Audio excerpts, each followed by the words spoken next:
One, right, Robert, boys, after seeing the Kane Masterclass, who was the best striker you've played with and why? Go on, Stephen.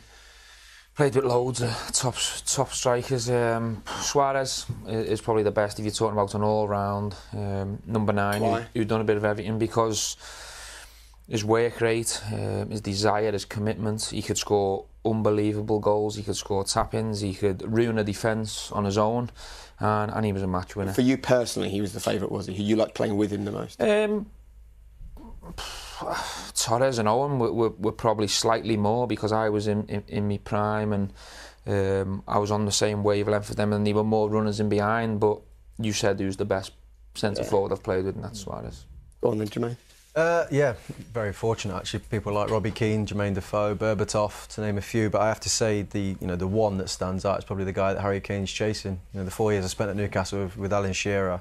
I mean, the demand that he put on you as a midfield player, his wingers, to get the ball in the box, get the ball to him. What was he like in training, not just on the pitch? He was exactly the same. It was just that intense, the work ethic, the repetition. Like on Fridays, for example, like him and Shay Given would have to take 10 penalties every Friday, and you knew where he was going. Shay knew where he was going every Friday. Just bang, top corner, top corner, top corner. You just couldn't stop it. It was unreal. But Shay still took the bet every Friday and lost. Yeah. Yeah.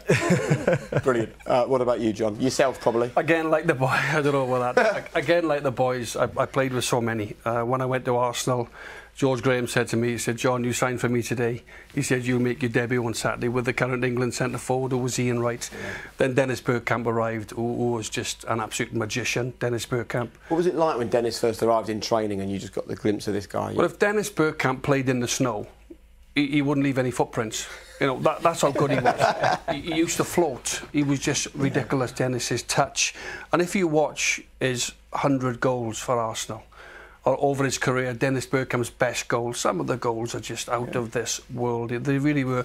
But I can't obviously not leave Henrik Larsson out. I think if I had to choose one, I'd probably say Henrik. And Henrik and Ian Wright, Dennis, they were such naturally gifted players. When a player like that comes to a football club, do you doubt your own abilities because someone so brilliant has arrived? Or as a player, are you just thinking, thank goodness, this is going to be so nice playing? I think it's a joy to work with them every day. Some players might not get to that level, so you just got to look up to them and admire them, and obviously you've got to embrace the experience as well. You can't be too in awe of these guys, because you've got to go and play with them week in, week out. They give you a better chance of winning, and when the silverware is given out at the end of the season, they give you a better chance, or give you a buzz. They lift the quality in training. I used to buzz off playing with top players. Even if they come in the position that you play? That doesn't bother players? No, I don't like that so much. It's not about number 9s. Yeah. Strikers good, midfielders not so good.